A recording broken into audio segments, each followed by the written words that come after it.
The Albanese government is releasing its review into the Navy tomorrow. It's a review by a retired admiral from America on whether we have the Navy we need now that the world seems at the edge of a wider war. Joining me is the country's top foreign affairs writer, Greg Sheridan of the Australian newspaper. Greg, some details have already been leaked about what this review will tomorrow say. For instance, more smaller ships with more firepower. What do you know? Well, I think it's all going to be a move in the right direction, but it looks like they laboured mightily to probably bring forth a mouse. Corvettes are better than nothing. Corvettes with missiles are a lot better than nothing. Those are the small ships. And there is a leak that we might build some of them in Europe rather than having to build all of them in Australia.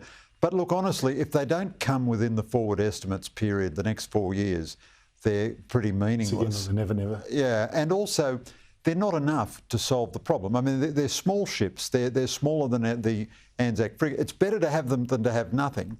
But we're still going to persist with these ridiculous Hunter frigates, which we don't get till 2033, and which only have 32 vertical launch cells, and which weigh 10,000 tonnes. I mean, they're the most cumbersome so-called frigate in the world. The government, it looks like, doesn't have the courage to scrap that and build, you know, Arleigh Burke destroyers or some equivalent with 115 vertical launch cells.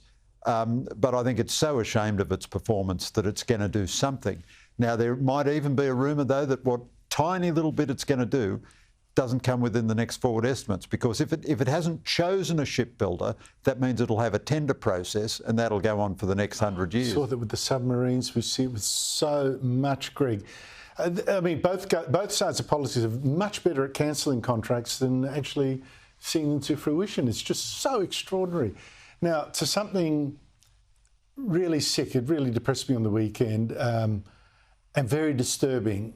You know, there are people on the far right, like journalist Tucker Carlson, who suck up to Russian President Vladimir Putin, ignoring how he's killed so many of his critics, journalists and whatever, and businessmen and all that, who somehow mysteriously jump out of windows or fall, you know, their plane falls from the sky or they get poisoned or something.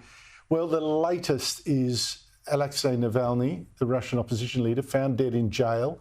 They'd sent him to Siberia because he hadn't contacted police after Russian Secret Service actually poisoned his underpants, of all things, nearly killed the man. And now Russian police are arresting people for laying flowers for this guy. What do you mean? What do you make of all this?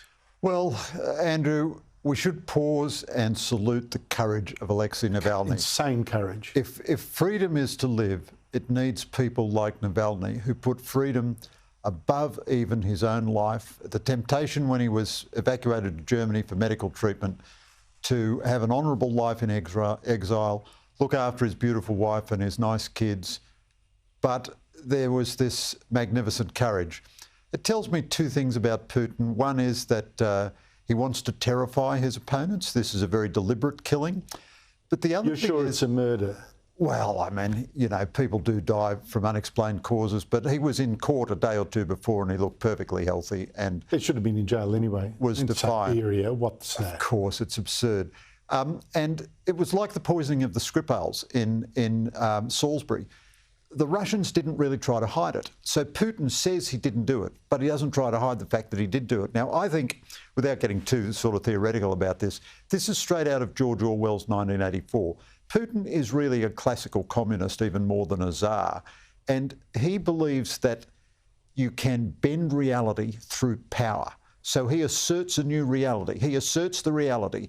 Navalny died of natural causes. Skripal wasn't poisoned by us, even though he's laughing at you. And laughing, yes. He's telling you a lie, but he wants to terrify you to the point where you go along with his new reality. Now, why on earth there are people in the West who call themselves conservatives who find something to admire? Thought, not conservatives now, but Fruit Loop right-wingers. Tucker Carlson of Fox News, thank God we sacked this guy, went and did that interview a couple of weeks ago with Putin, didn't once ask him about Navalny or any of the other people that Putin's had killed. And a journalist, a couple of days before Navalny was murdered or died, asked Tucker Carlson, why didn't you mention Navalny in this interview 2 hours with Putin? This is his disgusting answer. And by the way, Tucker Carlson's reputation now surely is totally shredded. Listen to this. Every leader kills people, including my leader. Every leader kills people. Some kill more than others. Leadership requires killing people, sorry. That's why I wouldn't want to be a leader. That press restriction is universal in the United States. I know because I've lived it. So that's why I didn't ask about Navalny, because leaders kill people. I mean, it's grotesque. It's grotesque. Tucker Carlson has a high native intelligence, but he now believes grotesquely unbelievable things. And the right, like him, the far right or the crazy right or the conspiracy right, has become like the left of the 1920s and 30s. Internet right.